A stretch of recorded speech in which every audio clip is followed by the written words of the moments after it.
Quase tudo que você queixa para um médico, muitas vezes você pode ser a tireoide a vilã. E muitas vezes não é também, né? Então a maioria dos nódulos tireoidianos são benignos. O câncer mais comum hoje, com uma grande prevalência, são os tumores relacionados ao HPV. Aqui hoje, nos nossos estúdios, nós estaremos falando sobre cirurgia da cabeça e do pescoço. Papo de Médico, com o Dr. Carlos Fernando. Eu sou o Dr. Carlos Fernando, vice-presidente do Sindicato dos Médicos e secretário-geral da FENAM. Este programa, mais uma vez no ar, capitaneado pelo Dr. Gutenberg Fialho, presidente do Sindicato dos Médicos do Distrito Federal e presidente da Federação Nacional dos Médicos. Nosso programa tem o intuito de levar até você, internauta, colega médico, colega médica, vocês da área da saúde, enfermeiro, auxiliar, técnico, condutor das ambulâncias, todos que trabalham na área da saúde. E você, da população em geral, de todas as formações. Informações, apresentação das novidades e para que isso? Para que você tenha uma verdadeira esclarecimento sobre todos os temas que nós temos abordado.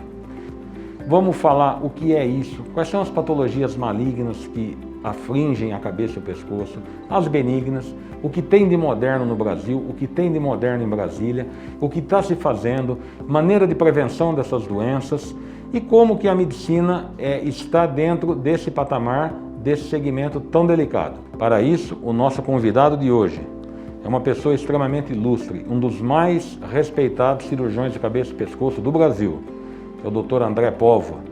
E ele está aqui nos nossos estúdios, que a gente roubou um tempo dele, para esclarecer sobre cabeça e pescoço. Doutor André, muito obrigado pela sua presença, pelo seu tempo e pode fazer sua apresentação aí para a gente começar, que já estamos cheios de perguntas aí. Primeiro eu gostaria de agradecer ao Carlos, Dr. Gutenberg, pelo convite. Me sinto honrado de estar aqui nessa ilustre casa aqui do Sindicato dos Médicos aqui do Distrito Federal e estou disponível para qualquer discussão sobre a minha área, minha especialidade. Então eu quero iniciar o programa pedindo que você esclareça a nós.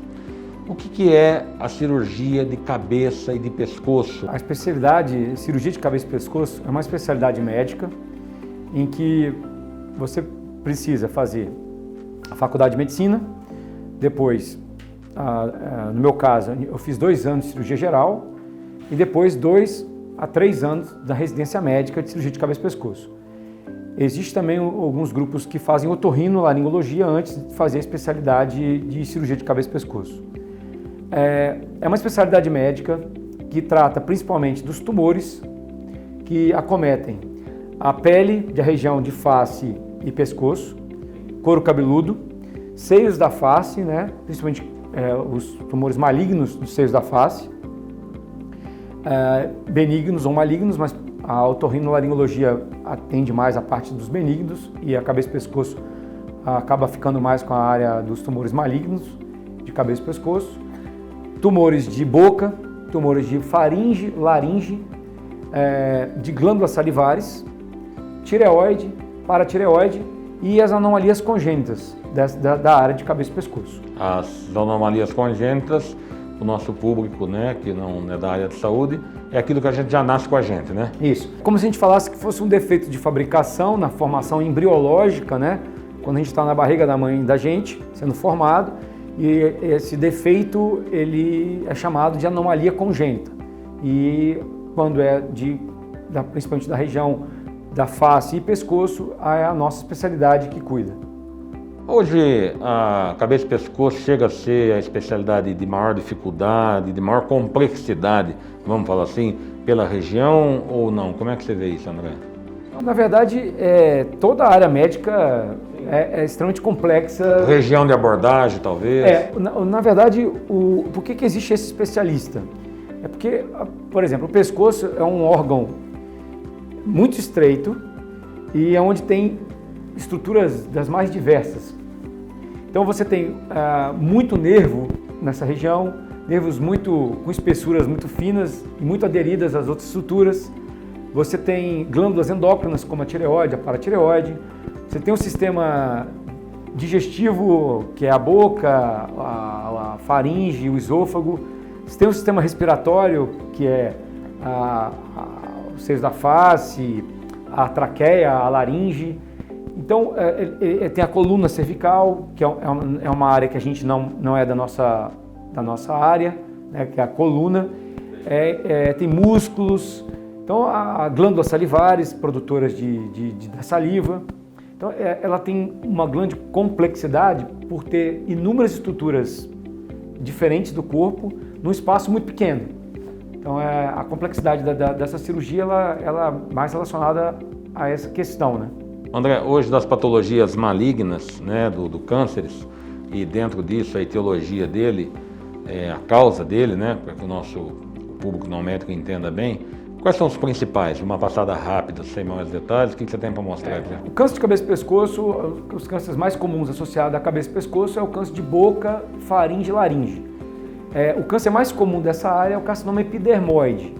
E os principais fatores de risco são cigarro, tabagismo, associado com etilismo. Quando você fala hoje, por exemplo, de câncer de orofaringe, que é a área da faringe que tem ali a amígdala, base de língua, o câncer mais comum hoje, com a grande prevalência, são os tumores relacionados ao HPV. Então, os principais fatores de risco hoje para esses cânceres de mucosa, de boca, faringe, laringe, cigarro, bebida alcoólica e HPV. O HPV pelo sexo oral, né? Sexo oral é o fator de risco mais importante para tumores de orofaringe em pacientes mais jovens que nunca fumaram, nunca beberam e está associado com o sexo oral. Então, uma prevenção disso é fazer a laringoscopia anual, a cada 2 anos, qual que é a recomendação? Na verdade, a maior prevenção é ter o mínimo de parceiros sexuais possível e mesmo em sexo oral utilizar preservativo. Então, essa seria a maior prevenção, né? Associado também hoje com a vacina HPV para adolescentes e pré-adolescentes. A gente sabe que se hoje 70% até 80% da população for vacinada, você vai ter uma diminuição em torno de 66% de câncer de orofaringe daqui a 100 anos. Então a importância da vacinação hoje é permitir que nossas gerações, esse câncer de orofaringe associado ao HPV, tenha ele diminua muito na nossa sociedade, né?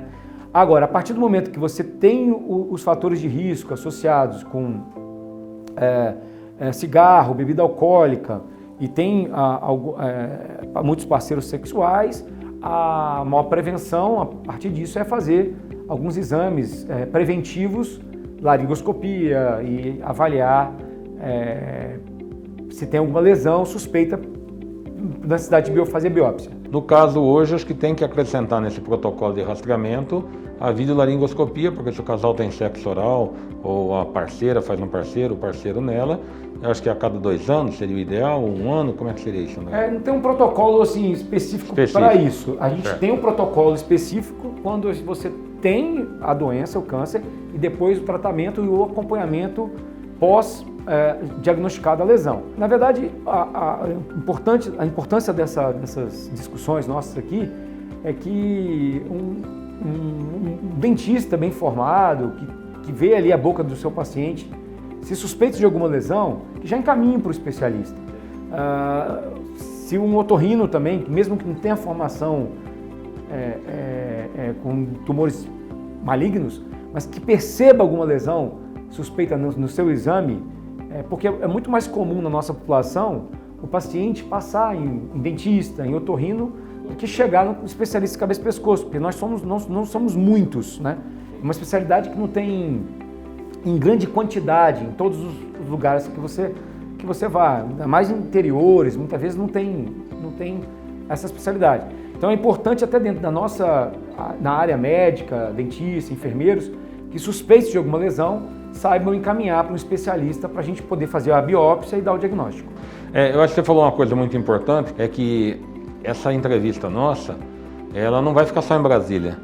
Ela vai rodar todo o Brasil pela FENAM, onde o Gutenberg é o presidente, eu sou o secretário-geral, como uma forma de um programa informativo. E também, o que você está falando, vai pegar o colega lá nas cidades de médio porte, pequeno porte, que não tem especialista cabeça e pescoço realmente. Então, assim, Mas tem o clínico, tem eu que sou ginecologista, tem o pediatra, e é importante que ele oriente o seu paciente a ir a um dentista para fazer uma avaliação da cavidade bucal, para ver língua, né, para ver essas coisas. E se suspeitar de alguma coisa e tudo mais, ele vai precisar do especialista, mas às vezes tem um otorrino na cidade que faz uma laringoscopia e olha lá dentro onde não é alcançável com o olho nu. Precisa do aparelho, não é verdade? Dentro das patologias benignas da cabeça e pescoço, quais são as mais comuns, André? Só um adendo em relação à parte do câncer. Então, de uma maneira geral, toda ferida em boca, que é um lugar que você consegue ver melhor, mas faringe e laringe, que não cicatriza em 15, 21 dias, paciente que altera a voz e não melhora, fica rouco em 15, 21 dias e não melhora, é importantíssimo procurar um especialista. E, lógico, o especialista ideal para esse tipo de problemas é o cabeça e pescoço, mas um bom otorrino, um bom dentista pode dar o primeiro atendimento e a gente poder ter porque todo câncer, quando você descobre ele em estágios iniciais, a chance de cura é muito alta. Em relação aos tumores benignos, em relação a câncer também, o câncer mais comum até na nossa especialidade, dentro dos nossos consultórios médicos, é câncer tireoide, né? Certo. Mas os tumores benignos mais comuns são os tumores de glândulas salivares, que a gente opera, lipomas, tumores de gordura em cabeça e pescoço, os tumores benignos de tireoide, que são aqueles bócios muito grandes, que são aquele crescimento muito exacerbado da glândula tireoide, que pode dar falta de ar ao paciente tem dificuldade para engolir. O papo, né? Que o chamado papo, né? Papo, aqueles né? bossos muito grandes. No interior a gente mergulhar. É muito mais comum em décadas passadas, porque a falta do iodo na alimentação leva a esse aumento do bócio. E com o advento de colocar o iodo no sal, diminuiu muito esses chamados bócios endêmicos que tinham nos interiores do país. E também temos, por exemplo, adenoma de paratireoide, que é uma outra glândula que fica por trás da tireoide, que também são tumores benignos, 99% das vezes, e que também devem ser operados. E a gente considera também tumores benignos as anomalias congênitas, né? Dentro da cabeça e pescoço, a mais prevalente é o cisto do ducto tireoglosso. É um cisto que aparece um caroço da região central do pescoço e que tem a ver com a descida da tireoide. Então é um defeito de fabricação na descida da tireoide. E ele pode aparecer um caroço na região central do pescoço. Quando você engole, ele deglute, ele sobe e é também de conduta cirúrgica. A tireoide, vamos falar que é uma das doenças mais comuns, né, no cabeça e pescoço. Eu acho que deve ser a glândula que vocês mais operam, sim, né, provavelmente.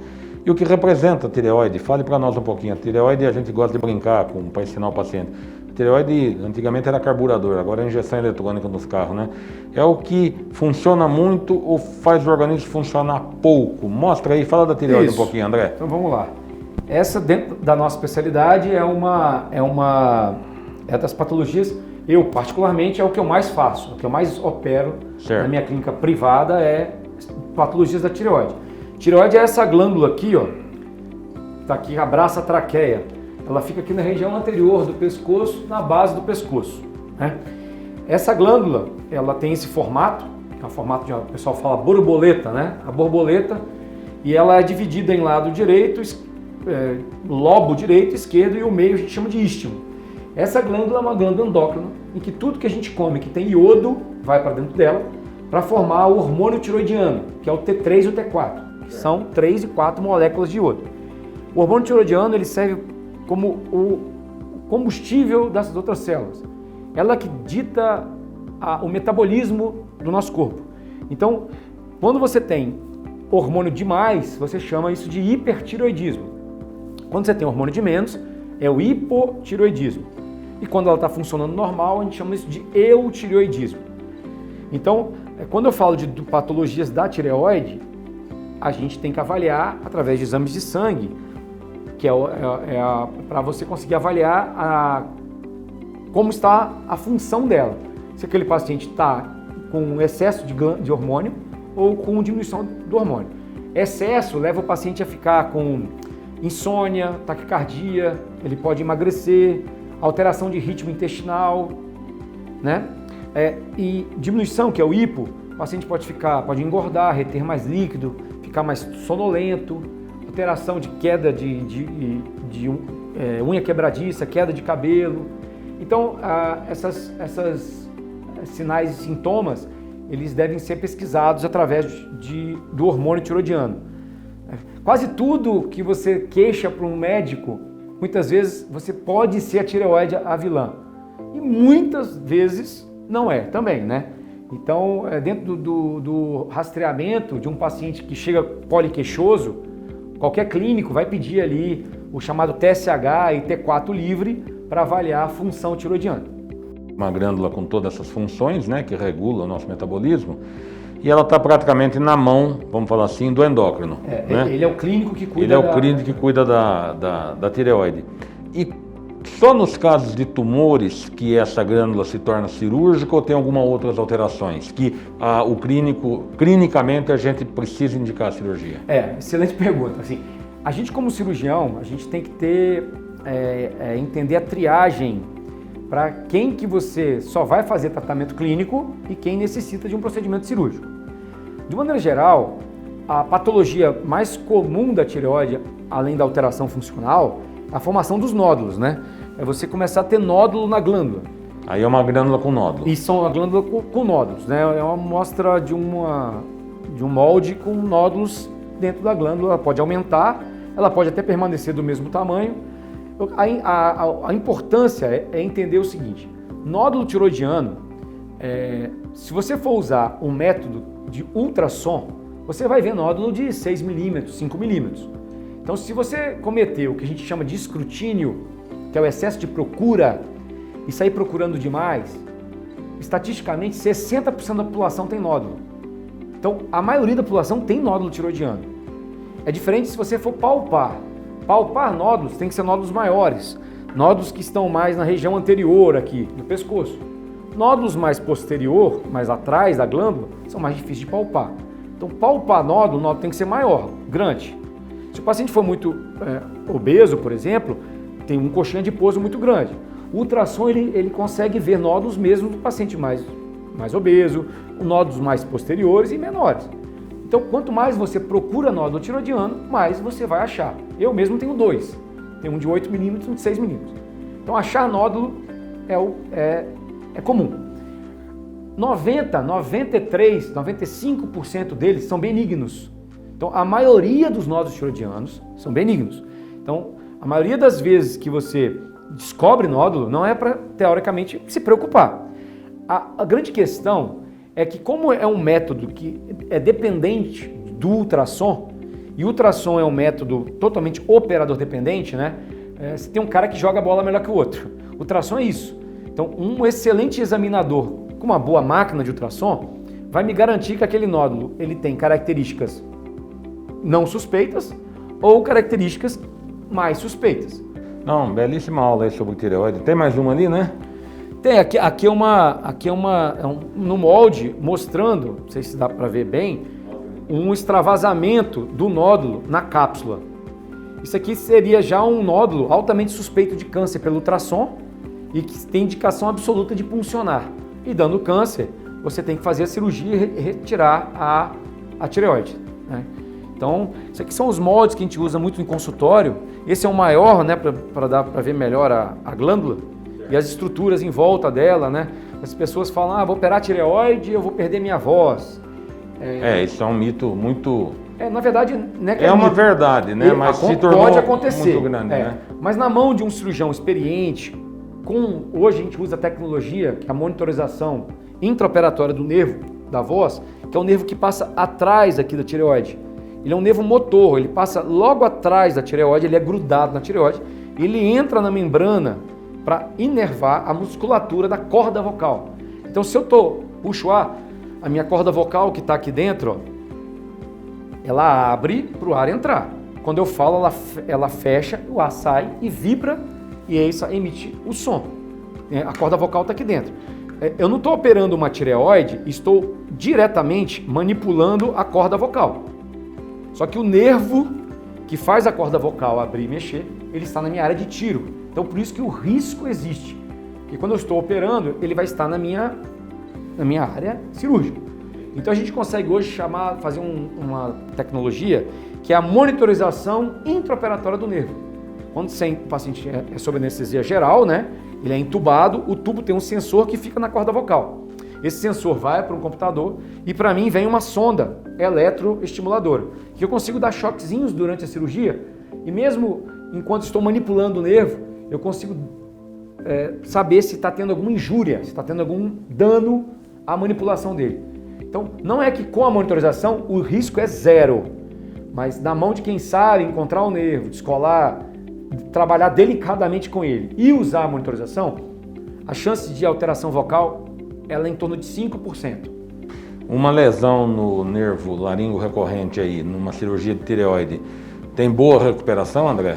Depende da lesão, né? Assim, se for uma lesão que pode ser uma lesão só, uma neuropraxia, que é uma lesão transitória, pela manipulação, pela tração, ou calor dos instrumentos cirúrgicos, de um bisturi, tem uma chance de retorno depois com fonoterapia muito, muito boa, né?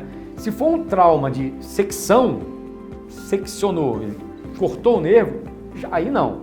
Traumas térmicos também, com muito calor próximo, também não tem muita boa recuperação. Depende do mecanismo do trauma. Fora isso... E, André, os tumores da glândula paratireoide, da salivares, tumor de língua hoje, a frequência pelos fatores etiológicos, pelas causas, né? Que você já falou, tabagismo, alcoolismo, hoje o HPV, tem aumentado a incidência?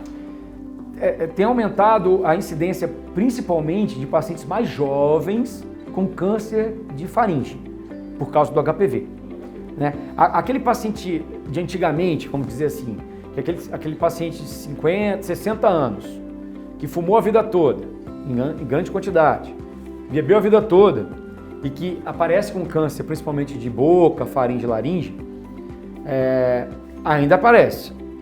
Mas a nossa estatística mantém muito parecida com os últimos anos, muito discreto aumento. Agora, os cânceres de pacientes mais jovens, HPV positivos, e que nunca fumaram, nunca beberam, você pegar a estatística americana, a gente não chega, normalmente a estatística americana acontece 10 anos depois acontece no Brasil, né? Essa é a estatística americana cada vez mais alta os cânceres de orofaringe HPV dependentes. Então a incidência vem aumentando muito. Câncer de tireoide, na verdade, está aumentando muito. Lógico que tem o fato também do excesso da procura, né? Se você procura muito, nódulos pequenos, funciona muito, você vai acabar tendo mais. Uma das coisas também que hoje nós estamos fazendo aqui, já em Brasília, é a angiografia com indocianina verde. Após a cirurgia da tireoide, quando você faz a tireoidectomia total... Pera aí, André, vamos explicar devagar para o nosso público. Você operou da tireoide, aí você faz o quê? Quando você retira a tireoide, eu já tinha falado que o nervo fica em risco. Mas além do nervo, existem as chamadas paratireoides, que são glândulazinhas em torno de 5, 6 milímetros, que ficam por trás da tireoide. Elas estão aderidas à tireoide. A maioria da população tem 4, 2 de cada lado. Aqui no molde está verde, mas ela não é verde, a cor normal dela é mostarda, ela é um pouquinho amarelada, com cor de mostarda. Então, peraí, vamos para o nosso público. Você tirou a tireoide, que está aqui na frente, que precisou operar por algum motivo, ficou a paratireoide. Sim. O que é que a paratireoide faz? Fala para o nosso público. A paratireoide é uma glândula endócrina que produz um hormônio chamado paratormônio, ou PTH. Esse hormônio ele controla o metabolismo do cálcio. Então, como falado, o metabolismo da tireoide tem a ver com iodo, que controla o metabolismo do corpo, né? O andamento natural do corpo é determinado, o metabolismo celular, pelo hormônio da tireoide. A paratireoide é outra glândula endócrina. Deus podia ter colocado na panturrilha, ele colocou grudado na tireoide.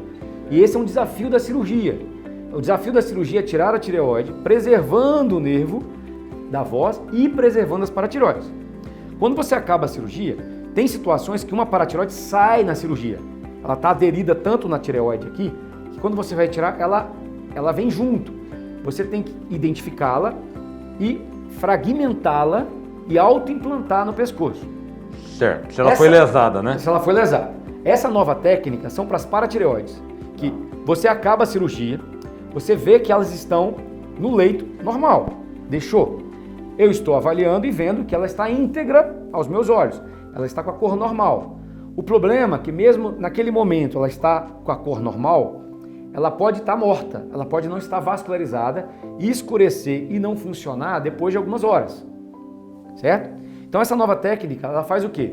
A gente acaba a cirurgia, identifica elas, pede ao anestesista para injetar um produto na veia do paciente chamado indocianina verde, que em 1950 foi inicialmente esse produto era usado para fotografia e que de 1960 para cá está sendo utilizado para técnicas diagnósticas de angiografia.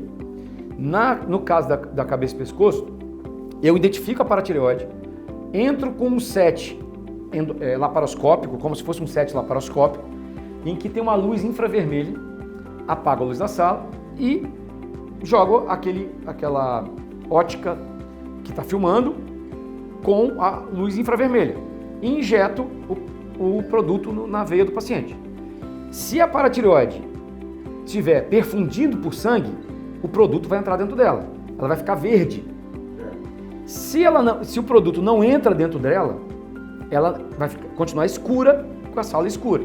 E aí significa que ela não está sendo perfundida pelo vaso que deveria estar sendo perfundida. Pode ter sido lesada. Pode ter sido lesada. Então, além da minha experiência de achar que ela está íntegra e viável aos meus olhos, eu uso essa técnica... Essa propedêutica, né? Para diminuir o risco de deixar uma paratireoide morta dentro do paciente. Essa ferramenta, né? Isso. É uma ferramenta que diminui muito o risco de você ter uma queda do PTH definitivo. E o paciente do pós-operatório de tireoide tem que tomar cálcio em altas doses pelo resto da vida. O André, se ela não está perfundida, o que você faz na hora ali? Tiro ela, fragmento e autoimplanto. Tem trabalhos que mostram que ela toda fragmentada e autoimplantada da musculatura do pescoço, o índice de pega chega a 70%. Então é melhor você, numa paratireoide que não está mais sendo nutrida, você retirá-la e autoimplantá-la do que deixá-la no paciente. Que bacana isso, hein? Não, isso é fantástico. Porque dá uma oportunidade de você tirar o paciente de uso crônico de medicação de altas doses e com 70% de índice de chance de você corrigir com a técnica de fatiar e reimplantar. Não é só a experiência do cirurgião.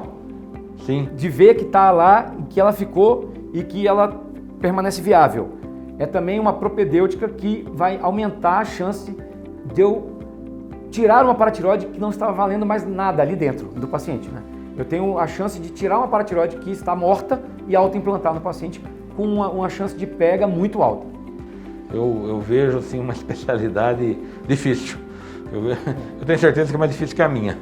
Acho que é mais fácil fazer ginecologia do que fazer cabeça e pescoço, né? E a gente não podia estar sendo presenteado com tanto esclarecimento, com tanta lucidez que você traz para nós sobre a cabeça e pescoço. Eu gostaria que você faça um empacotamento da nossa entrevista aqui, fale para os teus colegas, fale para o público do nosso Brasil que está aí, que tem o André aqui, a equipe do André, até outros colegas em Brasília, que a nossa cidade tem uma condição muito avançada da cirurgia de cabeça e pescoço. Primeiro, de novo, agradecer, assim, eu me sinto honrado por ter operado a sua enteada, filha. Eu agradeço muito, você sempre foi um gentleman comigo, onde eu estou. Eu não mereço metade do que você fala de mim aí. Mas, assim, a cabeça e pescoço é uma especialidade em que precisa, lógico, de um centro maior para a gente conseguir fazer tudo isso que a gente se propõe a fazer. Uma especialidade que trabalha com doenças de uma variabilidade muito grande de doenças, tanto benignas quanto malignas. As novas tecnologias estão chegando aí, a gente está tentando, eu particularmente, estou fazendo pós-graduação em robótica, tentando absorvê-las, mas assim, a gente tem que ter a empatia ali com o paciente, entender o lado dele, saber que mesmo as novas tecnologias são mais caras e que a gente pode fazer o nosso feijão com arroz muito bem feito e resolver o problema e saber a hora certa de indicar uma radiofrequência, indicar uma cirurgia por transvestibular pela boca, porque tudo isso acarreta também um risco maior de complicações. Eu fui staff do Hospital Universitário, staff do Hospital de Base, eu já pedi demissão, eu não estou mais em nenhum serviço público atualmente. Eu atendo atualmente só na minha clínica é a CICAP. Como que chama? CICAP. CICAP. Clínica de Cirurgia de Cabeça e Pescoço, fica ali no Centro Clínico Sudoeste, ao lado do Hospital das Forças Armadas, ali no Sudoeste. E no meu Instagram lá tenho todos os contatos, né? Dr. André Póvoa, DR André Povoa, né? Lá tem meus contatos, se precisar. Lá também tem eu explico muito sobre vários temas da cabeça e pescoço, algumas tecnologias novas para paratireoide que a gente está fazendo aqui em Brasília também. Eu sei que o tempo está curto, a gente pode ficar aqui o dia inteiro falando de temas da cabeça e pescoço. E eu só tenho a agradecer e realmente estou muito honrado por estar aqui com você, o Gutenberg. Muito obrigado. Médicos, médicas, colegas, área da saúde e toda a nossa audiência do nosso povo que nos assiste. Vamos falar assim, né, André? Muito obrigado pela audiência, muito obrigado pela paciência. A gente espera que o objetivo de tudo isso são dois: informar, melhorar a condição do trabalho do médico, de todos os aspectos, e o resultado final lá na ponta, que é para o paciente, seja ele de qualquer lugar, serviço público, serviço privado, dos rincões, da capital, de onde quer que seja. A missão do médico é essa, e nós, aqui do lado de cá, eu, Gutenberg, Sindicato dos Médicos da Federação, a nossa missão é cuidar do médico e da população. Muito obrigado a todos.